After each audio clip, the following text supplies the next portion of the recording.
shirt I got from DC4LT. Sorry, can't football. Bye bye, because it's just the appropriate shirt. We got the Jets Falcons right now, which this is going to be a shit show of a fucking game. Everybody and their mother's getting hurt in this game so far. Oh, fucking ATL better do something because I can't pick the Jets. Can never pick the Jets to fucking win anything. My God. Steelers were up 3-0 last I checked. On four, I'd rather get that game in New York than actually have to watch the fucking Jersey Jets play the shitty ass Falcons. But that is what it is at this point. I mean, look at this. Yeah, okay. Yuzma, yeah, he's gonna be out. He's definitely. Yep, you got a concussion. You got a blown ACL. That's it. I mean, oh God.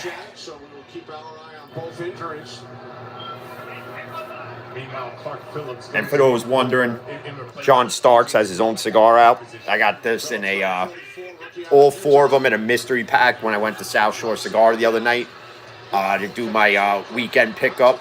Because I think I found the one and only Opus X one that was in the mystery pack. Not a bad deal, 4 for $50. I mean, you can't go wrong with that. Chris and Evan always have some sort of deal going on there. But my God, this NFL Sunday, I took issue with it this morning on Steel and Teal with the scheduling. Why are we getting Chiefs Packers Sunday night? Why? That game could have been played at 4:00. You should have took the Eagles Niners, made that the Sunday night game because that's got a lot of implications in it. I mean, and it's the rematch from last year's NFC Championship game. I mean, come on. Yeah, great fucking reverse stab, fucking Jets. You know what Jets stands for? It's just end this season. Because Aaron Rodgers coming back at this point makes little to no sense. I understand it would just be to make him the third emergency quarterback, in which case then who do you put as an inactive every week for the rest of the year? What do you got, Simeon, Boyle? Are you going to put Zach Wilson as inactive? I don't think so. You're probably better off trotting Zach Wilson out here at this point than putting this fucking shit show of Tim Boyle on the field. I mean, Maron, what the hell is going on here? This is fucking disgusting. Look at this. See, like, where was this Dalvin Cook all year when they signed him? Like, where was this guy getting, like, 8, 9, 10, 12 yards a carry? I mean, where was that? Fucking now towards the end of the year, now the Jets want to play like they think they're still in contention. My God.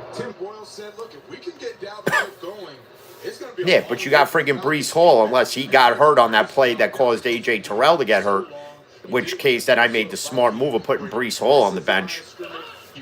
I mean, it doesn't matter. I'm not winning my fantasy league. I got one win the whole friggin' year because of injuries and guys not doing what they're supposed to do. I mean, I had a decent fucking draft, but whatever.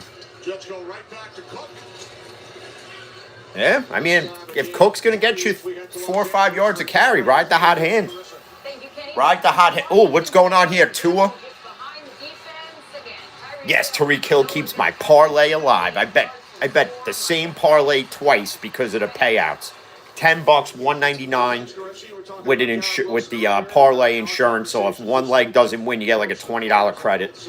And then I bet it again, and it was only $8 less of a payout of $1.99. I did a soccer one, and I have no idea what I'm doing with soccer.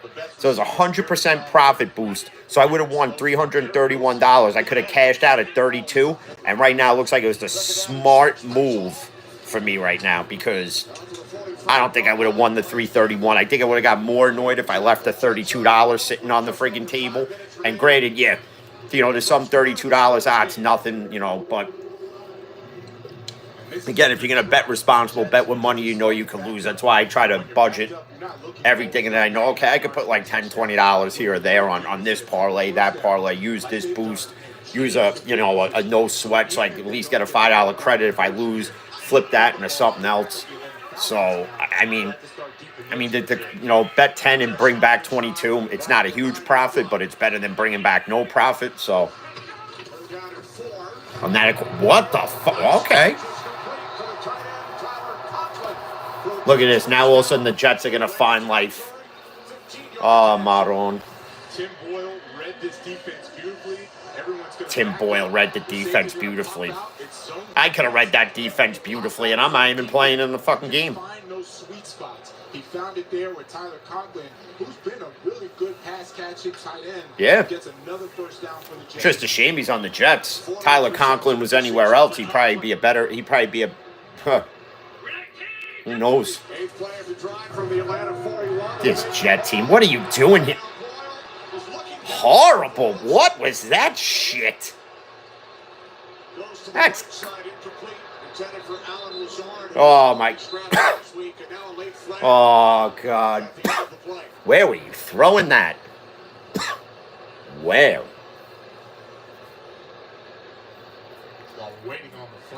Flag should be on the Jets for putting out a putrid team onto the field. There was no foul for an eligible player downfield. The result is an incomplete pass. Second down. I love when they pick up flags. I love it. And it was great on great. Garrett Wilson on Jesse Bates. Who's going to make that play? Tim Will instead goes with the safer. Look at that. 31st, and last in first quarter points. I mean, you know, for those who watched when me, Garrett, and Jalen did the whole, like, before the season started, where we thought the Jets would be, I mean, they wouldn't be in this predicament with Aaron Rodgers, but I still don't think that they're, like, in the AFC East as far as, like, having the lead, because just look at what Miami's doing against teams that are below 500, which is the teams you should be decimating. The only question that's going to remain is if Miami's got to play a team in the wild card round, you know, because right now, if the season ended, they got to play the Steelers. And right now, I don't know. I really couldn't tell you who would win that one. Because right now, Tua looks unstoppable. Tyreek Hill, anywhere you throw him the ball, he's going to get you an extra 20, 30 yards after catch. I honestly wouldn't want to play Miami in a wild card round. I'd rather go up against a team I know I have a... Yep, here we go, Tim Boyle. Disgusting, Tim Boyle. Disgusting. Thank God I'm not a Jet fan. But,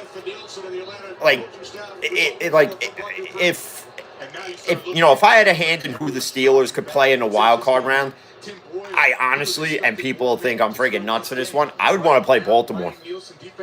Because we have a familiarity with their offense and their defense. We know what they're capable of. And, you know, and it's vice versa as well, where we know they know our defense. Lately, I don't think you're going to know the offense because, you know, again, they're now taking more shots down the field. You saw it in the beginning of the game. Kenny Pickett to George Pickens for like 40-plus yards. I mean, you didn't see that in the Matt Canada offense. There was just too much jet sweeps, you know, run, pass, this, that, and whatever else.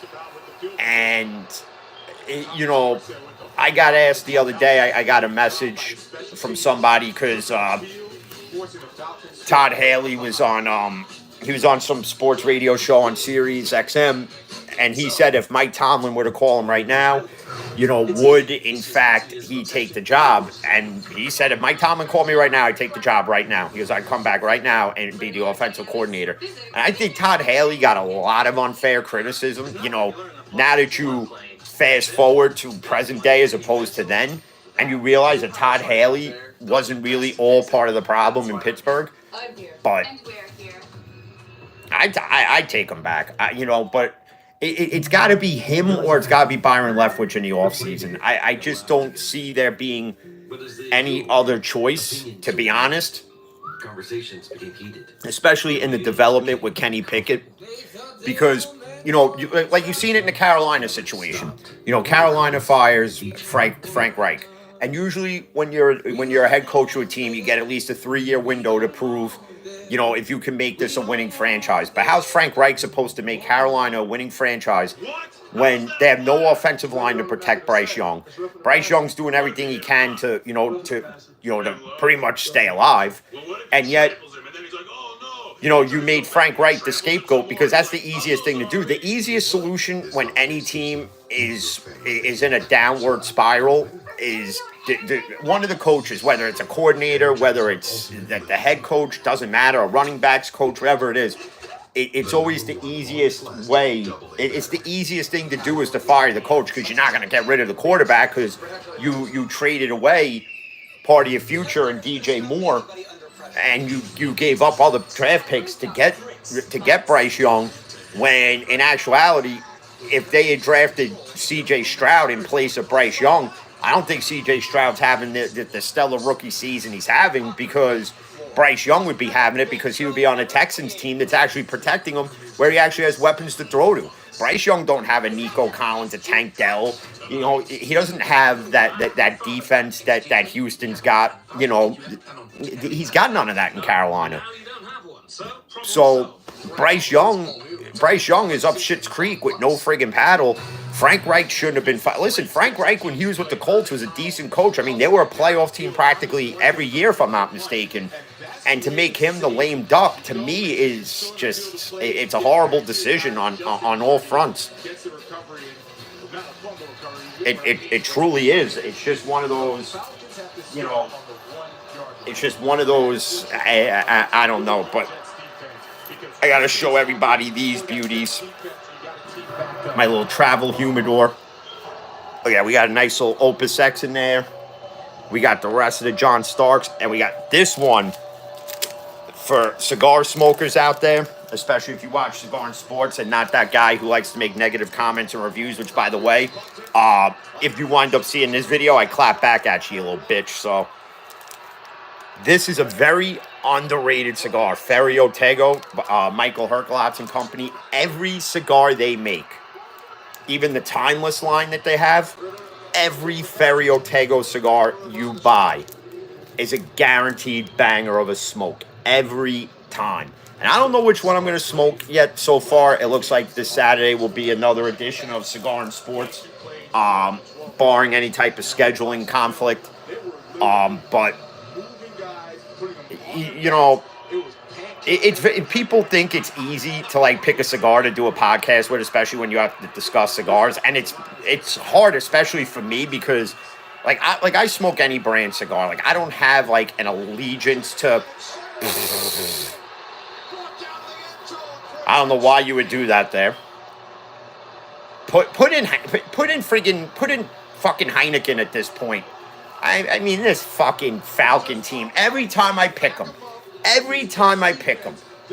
they fuck me. I know it's still early in the game, but oh, come on, Colts, you should be smashing the fucking Mayo boy here. But you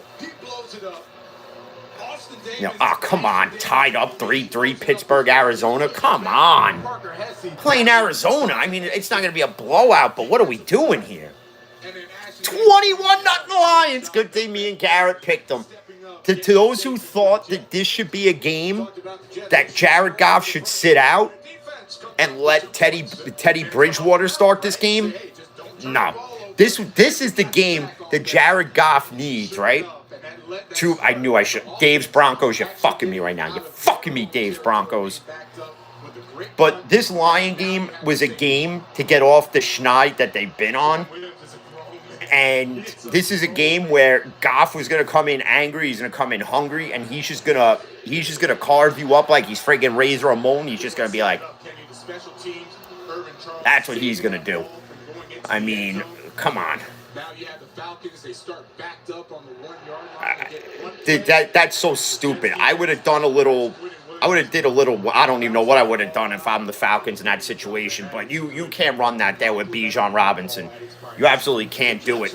And not only that, to like flick it off to the side, you knew that was going to happen. Jets have more safeties than offensive touchdowns in the first quarter. That's disgusting. More safeties in the first quarter than touchdowns for the Jets? That's disgusting.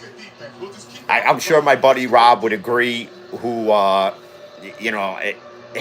he's one of two Jets fans, actually three, that I could say I feel bad for. The other one's my Uncle Joe, who's had to deal with this nonsense for decades. I don't get how he's put up with it for so long.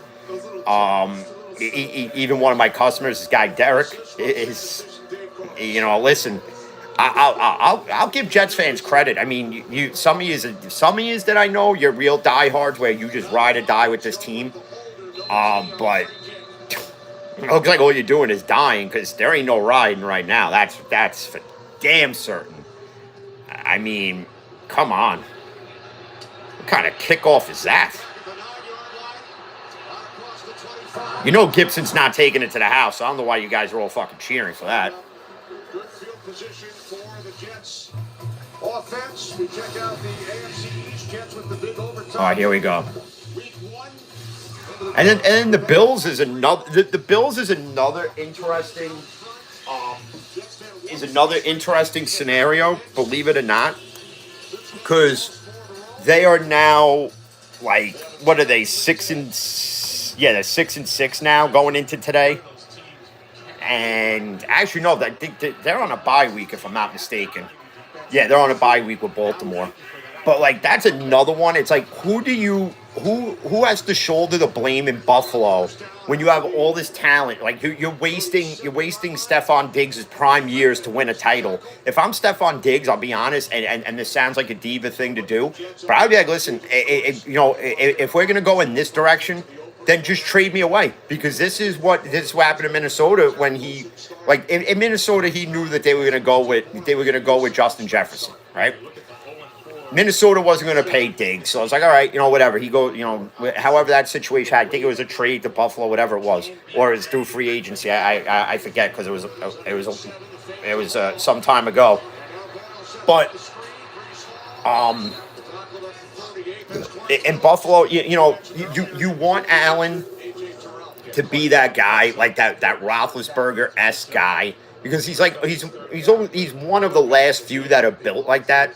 And what I mean by that is, you want a guy that can, that can run the ball when needed, but he could sling it when he has to. But he's got to be smart when he's doing it. And he's a turnover machine, and it's said time and time again. But what you got to grasp here, in this situation with him, some of these turnovers aren't on him, especially when they're off the hands of, sometimes I'll catch it, Gabe Davis. And, it's... You would have thought this AFC East would have been a battle between, honestly, at the beginning of the year, before the season even started, the Bills needed week 1, and they lost to an Aaron Rodgers-less Jets. Okay? And then, you figure, all right, we'll beat them again at some point. I think they play them later in the year, if I'm not mistaken. I don't have the schedule in front of me, but you would think that the Bills would have a winning record. And, last week I got to see Bills fans bitching, oh, that game shouldn't have went to overtime, and whatever else. And it's like, okay, yeah, you're right. It shouldn't have went to overtime. If your team's that good, you'll never go to overtime. If your team's that good, you're going to win the games on the schedule. Granted, you're not going to win them all, because you're going to lose a game here and there that's a trap game, where it's a game you should win, but you'll lose. And that's across the league. But the thing I take issue with the NFL is, you change the overtime rule because Josh Allen was whining and complaining, and Bills fans were whining and complaining. Each team should have a chance to possess the ball. They do. If you have a good defense, stop the opposing team from scoring. It's the same thing with the tush push, the brotherly shove, freaking whatever we're calling it this week. And we discussed it this morning, not to give everything away on Steel and Teal, but we discussed it this morning a bit, how Roger Goodell wants to put an end to it. And me and Garrett have agreed, and Aaron, at Brutally Honest, has agreed. Stop it. This Niner-Eagle game, that should literally be the Sunday night game. I think you see the Niners, and Garrett said it too, where we feel you will see the blueprint on how to stop it. Like, 4th and 1, 4th and goal, 4th and 2, whatever it is, and you see them line up like that, it's coming. But if I'm the Eagles, I put a little twist on it. And this is something I don't know if anybody's discussed it. If it has, then I won't take credit for it. But if it hasn't, then I will take all the credit in the world for this. Fake it. Fake it, because the best way to stop it is stack the box, right? So you stack the box. You're not going to have any safeties out there covering, because they're all going to be they're all going to be stacking up the box to stop it. I would have one guy line up off the left tackle or the right tackle side, whatever it is, and he's going to be wide open, 4th and 2. Boom. A little check down pass that could lead to either a touchdown or a guaranteed first down, and they wind up stopping him, whatever it is. But that's what I would do to stop the brotherly shove, and I have no issue with it. Even if the Eagles played the Steelers and that's all they did on 4th and 1, 4th and goal, I'd be sitting there saying, well, it's the Steelers' fault because you couldn't stop it. I wouldn't be sitting here like everybody else saying, you know, oh, it's an illegal play. It's not an illegal play if it's been allowed for 2 years now. It's just nobody else has ever done it because if you eliminate the brotherly shove, then eliminate quarterback sneaks, eliminate wildcats, eliminate that then, and then what are you going to have? You're not going to have any interesting play calling or play schemes. You're not going to have any of that. I think it's just everybody should some people just have to find something to fucking bitch about. In all honesty, they got to find something to bitch about and just like, you know, harp on it till eventually the powers that be have had enough and they're like, all right, you know what, we're going to stop it. But Roger Goodell, if he stops this, it would just be such a joke. It's like, all right, you're going to make this a big issue. But how many other things have happened in the NFL over the course of Goodell's reign as this horrible commissioner that has happened where he's gotten involved and has given the most harshest punishments to people on the most dumbest things? I mean, let's not lie here and act like we're, you know, living in a world of fantasy where we don't think these athletes bet on sports. We know they do, and we know it's been happening forever. Okay, if you don't think it was happening before sports betting was legalized in any of the states other than Vegas, you don't think that you don't think these athletes would go into, all right, so like I'll use New York as an example. You don't think these guys will go into bookies in the city that were in the mob going, yeah, give me freaking 5 dimes on, say, the Giants against, say, we'll go back in the day, you know, to when the Giants are playing the Redskins. You know, give me 5 dimes on them, and then whatever the payout is, because you got to go based on the odds, right? So whatever the payout is. But back then, the difference is if you didn't pay the bookie, you got fucked. You got fucked with a vig, and you got fucked with possibly even getting yourself freaking killed if you didn't pay. But you people out there praising Goodell for suspending these guys for a year. Granted, yeah, betting on your own team is stupid when you're playing on that team. And I get that. And Calvin Ridley owned up to that mistake. And I think it's time that people get off of that. But if these guys like a Jameson Williams are betting college football, and again, I get it's not allowed on NFL facilities, but if the game's about to start, you want to get it in, what do you want him to do? Be late to practice? And then he gets fined for that. So it's like, damned if you do, damned if you don't. You know, it's just, I don't know. I don't have it. You know what? As like it's evolved more. You know, and at first I was against athletes even being able to bet sports, as far as like within the NFL, because it's like, you know, if you don't think, let's say Baker Mayfield isn't betting, say, Jets Falcons right now, or doing a 10-leg parlay on something, or he doesn't have a buddy doing it for him where he's like, listen, you sign up for BetUS, or you sign up for DraftKings, you sign up for FanDuel, Action Sports, BetMGM, Caesar Sportsbook, whatever it is. You know, you make these bets for me, and then whatever it wins, I take X amount. I'll give you whatever percentage it is because you placed the bet for me. So it's happening. They're all doing it. It's just a matter of how, like, they're just doing it in a way where they can't get caught. Let's not act like it's not happening, because we know damn well that it is. Because it is. It's as clear as day. You know, it's happening, and you know, but those are the things that Goodell hands the harshest punishments on.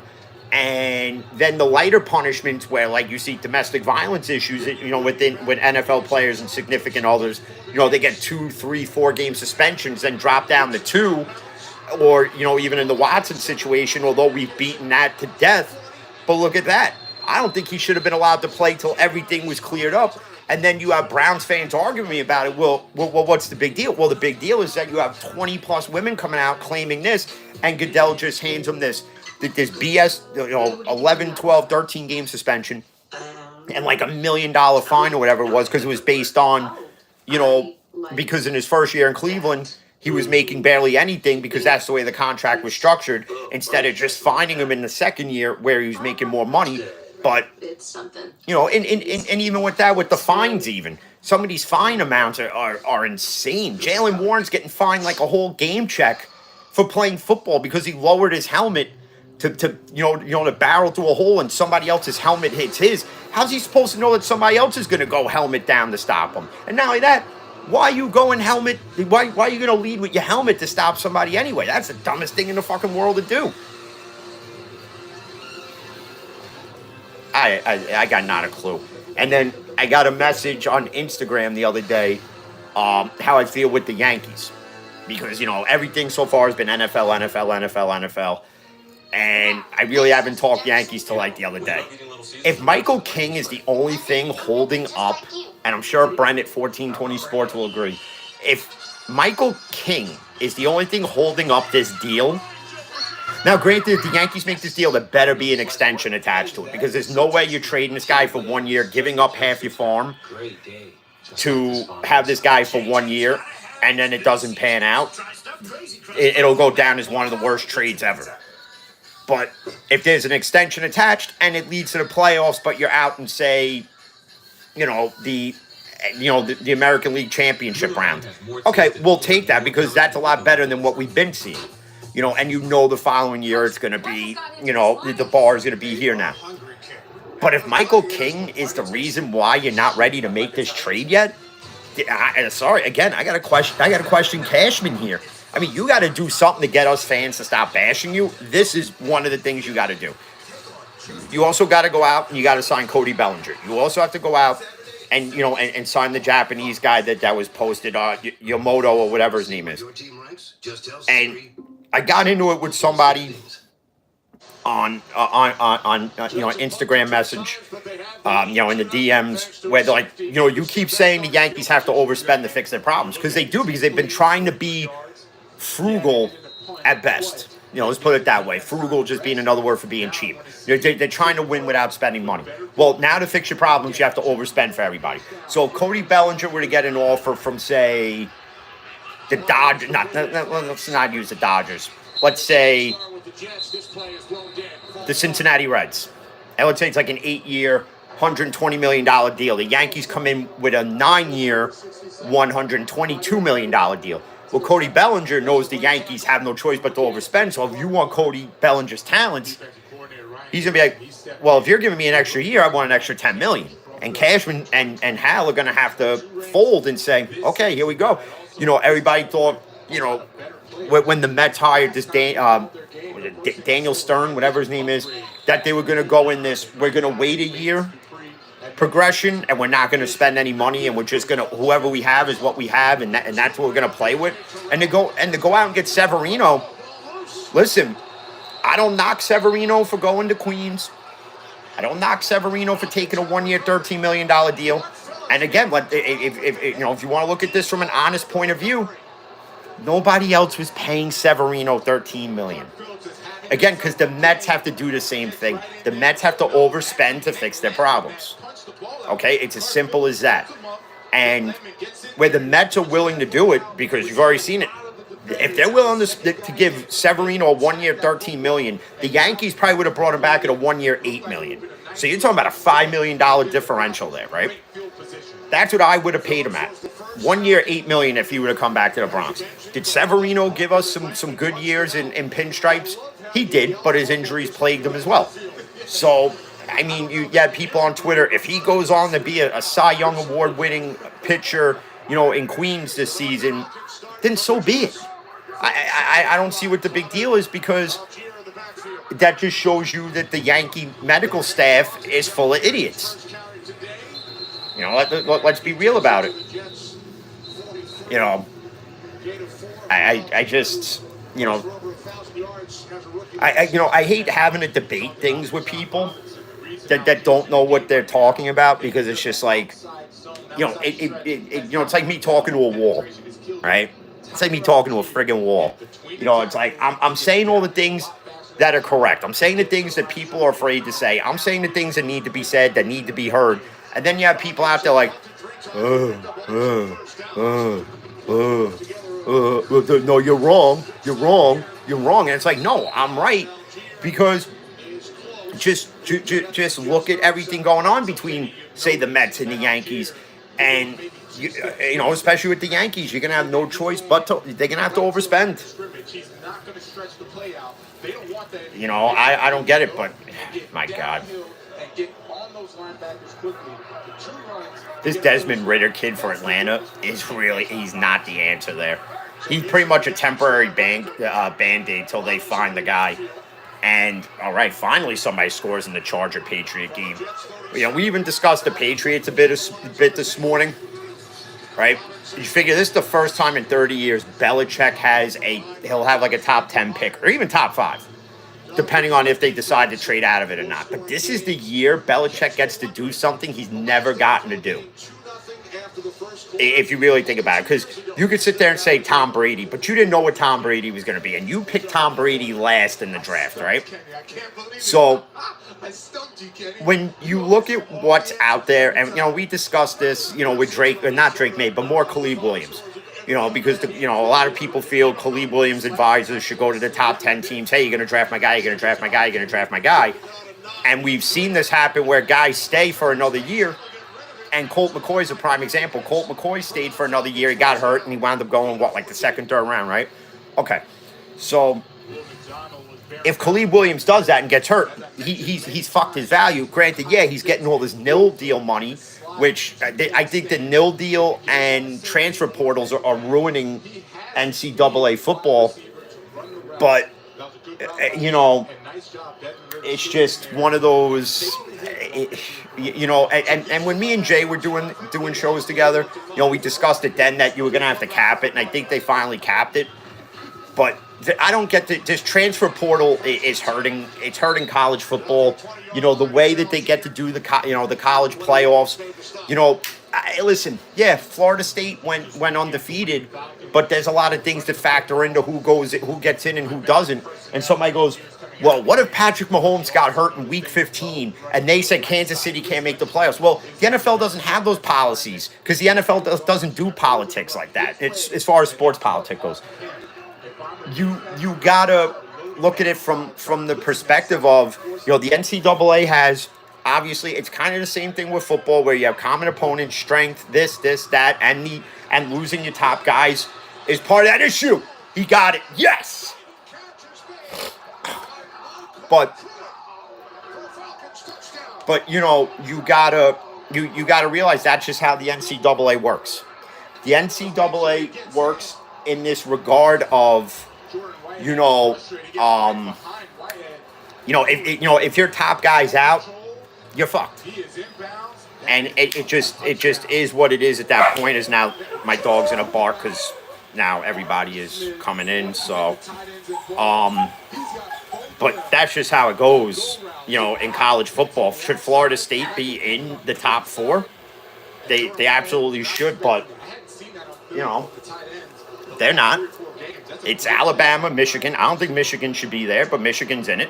I think Michigan should be bowl ineligible, but, they went undefeated. They're the number 1 seed in the college football playoffs, and they got to play Alabama. And let's be honest, who thought Alabama was going to beat Georgia? I mean, but they beat Georgia. They wrote their own ticket in. Texas gets in, and I think Texas really kind of gets in based on a technicality because Florida State loses Jordan Travis, and that's not Jordan Travis's fault. And for a whole team to be punished because of that, I don't think is fair. But again, I'm not part of the rules committee for the NCAA, so that's that. But I'm gonna go and enjoy the rest of Sunday football. So for those who watch this later, thank you. Steel and Teal should be out tomorrow morning at 5:30 a.m. per the usual. This Saturday should be me and E-Man live on the Average Joe Sports Podcast YouTube channel. So make sure you check that out because we always come swinging. We come with that heat. If you like it, you like it. Thank you for supporting us. If you don't, do me a favor, just unsubscribe and say nothing because I ain't afraid to friggin' clap back at you. Unlike Ja Rule's song Clap Back, that was a total flop, but it is what it is. So, everybody enjoy the rest of your day. If you win money, you win money. Peace. This holiday at T-Mobile, get 4 new iPhone 15s on us and 4 lines.